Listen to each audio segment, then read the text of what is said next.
안녕하세요 여러분. 오늘은 우리가 전기 음성도와 쌍극자 모멘트에 대해서 배워보도록 하겠습니다. 오늘 배울 부분은 교과서 페이지 112쪽부터 114쪽까지, 활동지는 페이지 23쪽부터 24쪽까지 준비해 주시기 바랍니다. 자, 이 결합의 극성을 우리가 배우기 위해서 음성도와 쌍극자 모멘트를 한번 배워볼 건데, 자, 다음 페이지를 한번 살펴보면, 자, 이 전기 음성도라는 것이 왜 나오게 됐냐 봤더니 우리가 저번 시간에 화학 결합에 대해서 배웠어요. 자, 화학 결합에는 뭐가 있었냐면 이온 결합, 그리고 공유 결합, 금속 결합이 있었죠. 자, 그 중에서 전자를 같이 공유하는 공유 결합을 한번 살펴볼게요.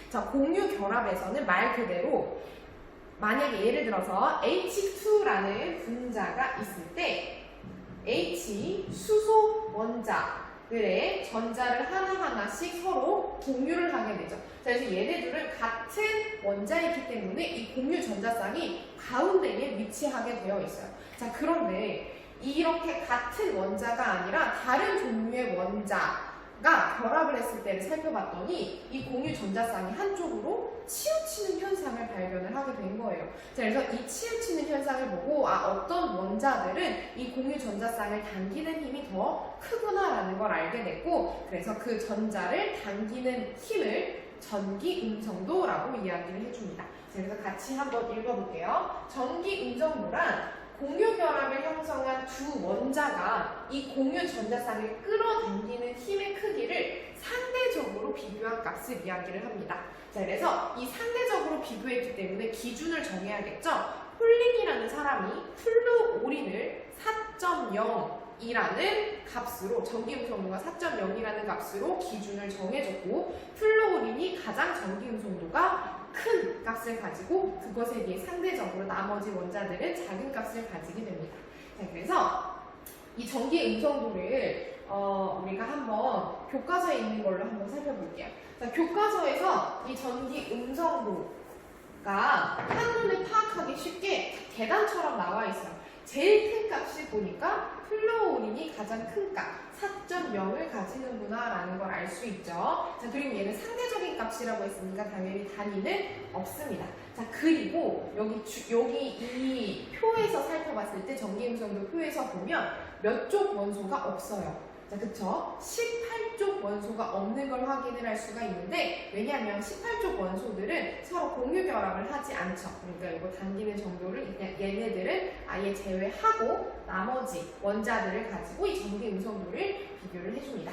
그래서 플루오린이 4.0이고 나머지 원자들이 다 작은 값을 가지게 되는데, 이 많은 걸 우리가 알아둘 필요는 없고 우리가 요 주기성을 한번 살펴보도록 할게요. 자, 여기 얘네들이 같은 주기에 있는 친구들인데, 자, 이 주기 원소들을 살펴봤을 때 오른쪽으로 갈수록, 즉 원자 번호가 클수록 전기 음성도가 큰 것을 확인을 할 수가 있습니다. 자, 그 이유는 우리가 앞에서 살펴봤었던 주기적인 성질 중에 처음 배웠던 유효 핵전화 있죠. 자, 같은 주기에서 원자 번호가 커질수록 유효 핵전하가, 원자과 전자가 받는 유효 핵전하가 커지니까 전자를 더 잘 끌어당기죠. 마찬가지로 얘도 유효 핵전하가 더 크니까 공유하고 있는 전자쌍마저도 잡아당기는 힘이 큰 거예요. 그래서 같은 주기상에서 살펴봤을 때 유효 핵전하가 원자 번호가 커질수록 커지니까 전기 음성도도 커진다라는 사실을 알 수가 있고, 자, 그 다음에 같은 족에서 한번 살펴보도록 합시다.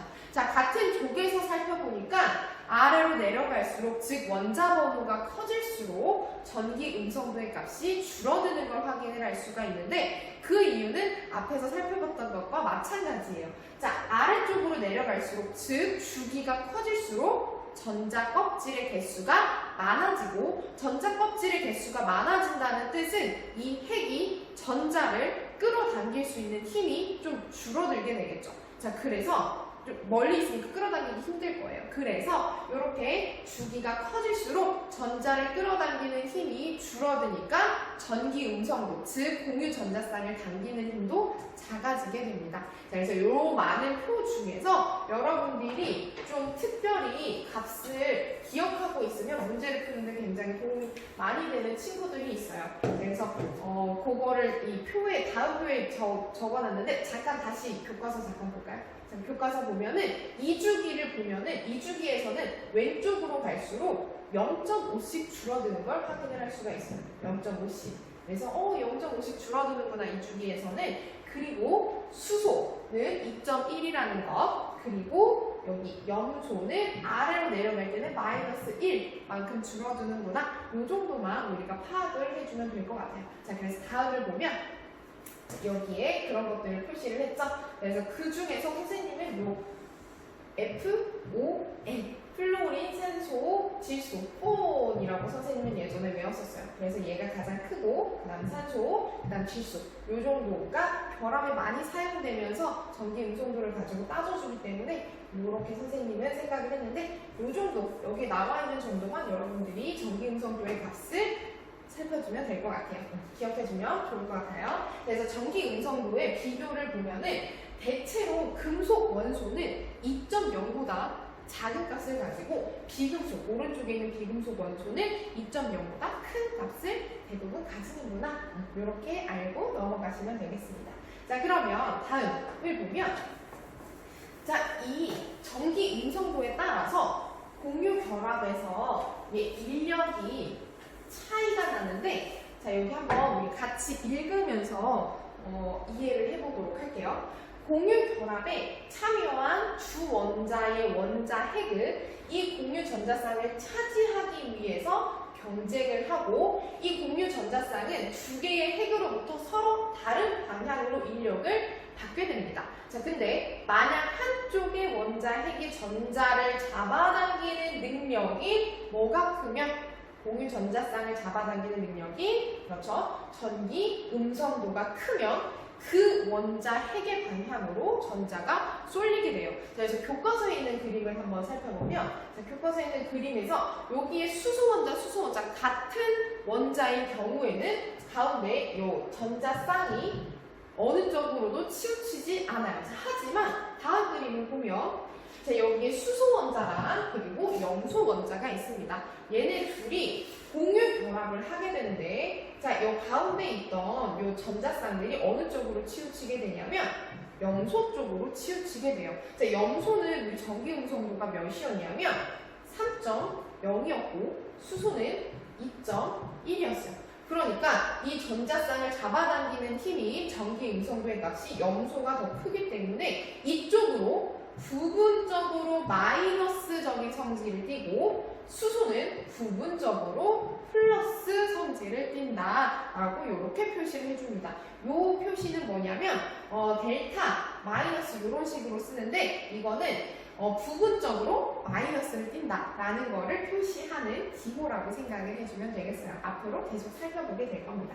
자, 그래서 요거를 이렇게 전자쌍을 구름으로도 우리가 그러니까 오비탈로도 표현을 하는데 보면 이 수소 원자는 전자 구름이 좀 작아지고 염소는 염화이온은 좀 커진 것을 확인할 수가 있어요. 왜냐하면 전자가 이쪽으로 염소 쪽으로 잡아당겨지니까 전기 음성도가 더 커서 이걸 우리가 확인을 할 수 있습니다. 자, 그러면 자 다음을 한번 살펴보면 자 그래서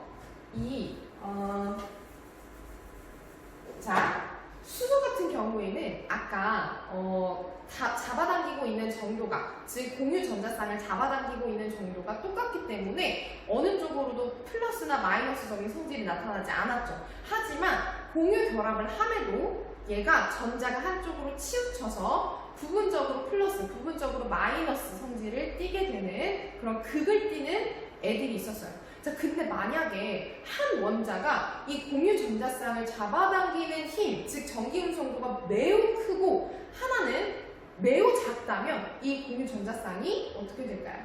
네, 공유 전자쌍이 아예 그 전기 음성도가 큰 친구한테 넘어가 버리게 돼요. 그럼 전기 음성도가 큰 친구는 무슨 애가 되냐면 음이온이 되고 작은 친구는 양이온이 되게 됩니다.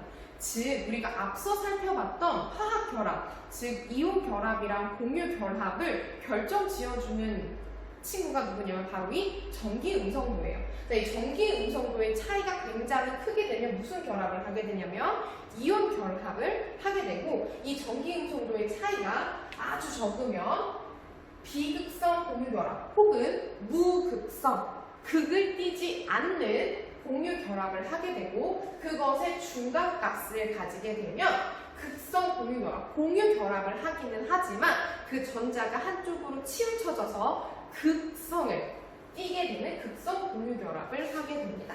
자, 그래서 일반적으로는 전기 음성도의 차이가 2.0 이상일 때에 이온 결합을 형성한다라고 하고, 그것보다 작으면 공유결합을 형성한다라고 합니다. 가끔 책에 따라서 기준을 2.0이 아닌 1.7이라고 보기도 하는데, 그래서 이 애매한 2.0과 1.7 그 정도 사이의 기준으로 얘가 이온 결합을 하냐 공유결합을 하냐고 물어보지는 않을 거예요.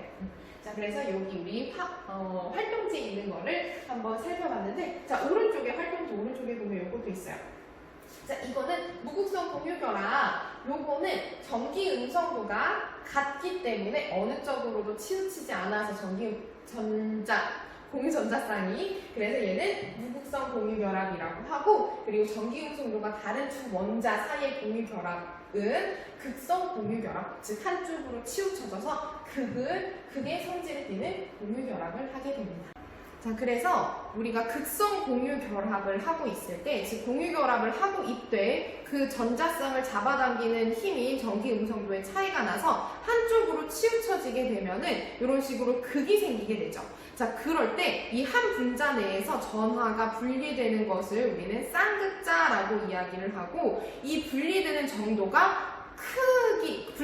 정도의 크기를 우리는 쌍극자 모멘트라고 이야기를 합니다. 자, 그래서 이 쌍극자 모멘트, 즉 분리가 많이 되게 되면은, 크게 되면, 한쪽으로 많이 치우치게 되면 쌍극자 모멘트 값이 크다라고 이야기를 해주게 돼요. 자, 그래서 쌍극자 모멘트를 우리가 한번 보니까 공유결합의 극성의 한쪽으로 치우쳐지는 그 극성의 크기를 나타내는 척도를 우리는 쌍극자 모멘트라고 이야기를 하고, 이 쌍극자 모멘트를 표시를 할 때는 이런 식으로 표시를 해줍니다. 화살표를 이용을 하게 되는데, 자, 염화수소가 있죠. 자, 염화수소 같은 경우에는 방금 살펴봤던 것처럼 전자쌍이 염소가 훨씬 더 전기 음성도가 크기 때문에 염소 쪽으로 전자들이, 공유전자쌍이 좀 끌려오게 되고, 그래서 염소는 부분적으로 마이너스, 수소는 부분적으로 플러스적인 성질을 띠게 됩니다. 자, 요거를 우리는 쌍극자 모멘트로 어떻게 나타내냐면, 화살표로 마이너스 쪽으로 화살표를 그려준 다음에 플러스 쪽으로 이렇게 플러스라고 표시를 해주면 돼요. 자, 그래서 이런 식으로 전자쌍이 염소 쪽으로 치우쳐져 있다. 이걸 화살표로 표시를 해주면 됩니다. 자, 그러면 이 쌍극자 모멘트의 크기도 우리가 구해줄 수가 있는데 어떻게 구하냐면, 자, 그리고 쌍극자 모멘트는 기호로 이렇게 뮤라고 표시를 해주게 되는데, 이 쌍극자 모멘트의 값을 Q 전하량 곱하기 그리고 R 두 전하 사이의 거리를 곱해주게 되면 쌍극자 모멘트의 값이 됩니다. 즉, 이 쌍극자 모멘트의 값이 크려면 이 둘의 전하량이 크고, 그리고 이 둘 사이의 거리가 멀게 되면은 쌍극자 모멘트, 공유결합의 극성의 크기가 크다. 한쪽으로 쏠리는 정도가, 전자쌍이 쏠리는 정도가 크다고 생각을 해주면 되겠어요. 자, 그래서 이 쌍극자 모멘트를, 다음을 한번 보면, 쌍극자 모멘트를 표시를 해준 게 교과서에 나와 있는데, 자, 요거를 한번 볼게요. 먼저 이산화탄소를 한번 봅시다. 자, 이산화탄소를 보면 가운데 탄소 원자가 있고 양쪽에 산소 원자가 존재를 하죠. 자, 근데 얘네들은 산소가 전기 음성도가 더 크고 탄소는 적어요. 자, 산소는 몇이냐면 3.59. 자, 탄소는 전기 음성도가 2.5입니다. 자, 그러면 산소 쪽으로 전자쌍이 쏠리죠. 그래서 그 쌍극자 모멘트를 산소 쪽으로 표시를 해준 다음에 탄소는 이렇게 플러스 표시, 마찬가지로 이렇게 플러스 표시를 해주게 되면 쌍극자 모멘트를 표시를 해줄 수가 있어요. 자, 그래서 이 분자 안에서 극성 공유결합이 일어나고 있죠. 자, 그리고 여기 암모니아 같은 경우에도 질소랑 수소가 있는데 제 질소는 전기 음성도가 3.0이고 수소는 2.1이죠. 자, 그래서 이렇게 전자들이 질소 쪽으로 이렇게 쏠리고 있는 걸 확인을 해줄 수 있습니다. 자, 마찬가지로 물 분자도 산소 쪽으로, 자, 산소가 3.5 그리고 수소가 2.1. 자, 그래서 이렇게 산소 쪽으로 공유 전자쌍들이 쏠리기 때문에 쌍극자 모멘트를 이런 식으로 표시를 해줄 수 있습니다. 자, 그래서 여러분들이 여기 밑에 있는 문제도 한번 풀어보시면 좋을 것 같아요. 자, 그럼 다음으로 활동지 24페이지의 맨 위쪽에 있는 분자의 극성을 한번 살펴보도록 할게요. 자, 여기 보면 극성 분자랑 무극성 분자가 나와 있는데 사실 우리가 분자 자체가 극성을 띠는지 혹은 무극성을 띠는지 알기 위해서는 뒤쪽에 나와 있는 내용을 알아야 이거를 좀 더 확실히 알 수 있어요. 그래서 여기에서 우리가 알아야 할 부분만 알고 그리고 시험 범위에 속하지 않는 뒤에 부분까지 알고 나서 이거를 또 정리를 하게 될 것 같아요. 일단 우리가 알아야 하는 부분들을 한번 먼저 살펴보도록 할게요. 자, 어떤 분자를 봤을 때 제가 극성 분자를 띈다는 거는 그 안에 원자들끼리 무슨 공유 결합을 하고 있냐면 극성 공유 결합을 하고 있대요. 왜냐하면 자, 어떠한 원자가 서로 가운데 공유하고 있는 전자쌍을 당기는 힘이 차이가 난다면 즉 전기 음성도 차이가 있다면 쌍극자 모멘트 값이 0이 아닐 거고, 자, 그러면 전자가 한쪽으로 치우쳐져 있으니까 한쪽은 마이너스적인 성질 그리고 한쪽은 플러스적인 성질을 띄어서 그 분자가 극의 성질을 띈다라는 걸 확인을 할 수가 있어요. 전기적인 성질은 나중에 뒤에 가서 배우는 걸로 하고 자, 그럼 무극성 분자를 한번 보면 자, 무극성 분자라는 거는 말 그대로 극성을 띠지 않는 분자를 이야기를 하는데 얘 같은 경우에는 무극성 공유결합, 즉 전자쌍을 공유하고 있는 전자쌍을 양쪽에서 서로 잡아당기지 않아요. 동등하게 공유를 하고 있어요. 그 이유는 같은 종류의 원자들끼리 결합하고 있기 때문에 전기 음성도의 차이가 없고 따라서 쌍극자 모멘트의 값이 0을 가지게 됩니다. 자, 이런 경우에 무극성 분자라고 이야기를 하는데 자, 근데 여기 예외 있음이라고 하고 나와 있죠? 자, 예외는 왜 그런가 한번 우리가 앞에 가서 살펴보도록 할게요. 자, 이 그림 우리가 아까 전에 살펴봤던 그림인데 자, 여기에서 우리가 나타나져 있는 보라색깔 화살표는 쌍극자 모멘트를 우리가 화살표로 표시를 해줬어요. 자, 그럼 얘네들이 다 극성 분자냐? 그렇지가 않는 애들이 있다는 거예요. 예를 들어서 자, 이 물이나 암모니아 같은 경우에는 한쪽으로 전자가 치우쳐져 있어서 이쪽으로 치우쳐져 있어서 극성 분자라고 이야기를 하는데 자, 이 이산화탄소는 여기 산소 쪽으로 탄소보다 산소가 전기 음성도가 더 크니까 이쪽으로 전자가 쏠리게 돼요. 하지만 양쪽으로 똑같은 힘으로 다 잡아당기고 있기 때문에 얘네들의 값이 상쇄가 되죠. 벡터 합이라고 생각을 해주면 돼요. 그래서 이쪽으로 같은 값으로 잡아당기고 있기 때문에 얘는 무극성 분자라고 이야기를 해줍니다. 자, 근데 우리가 여기에서 알지 않아도 괜찮은 건 아직은 무극성 분자 혹은 극성 분자를 나눠주는 거는 우리 분자의 구조까지 배우고 나서 따져주는 걸로 하고 여기까지 우리가 뭐만 알면 되냐면 이 산소와 수소 사이의 결합이 극성 공유 결합인지 혹은 무극성 공유 결합인지 그리고 쌍극자 모멘트의 값은 0인지 0이 아닌지 이 정도만 여러분들이 알아주면 될 것 같아요. 자, 그럼 우리 여기까지 해서 전기 음성도 그리고 그 전기 음성도 차이에 의해서 생기는 결합 사이의 극성까지 우리가 한번 살펴봤습니다. 자, 그래서 다음 시간에는 루이스 전자정식을 통해 그 전자들을 한번 표시하는 방법들을 우리가 배워보도록 하겠습니다.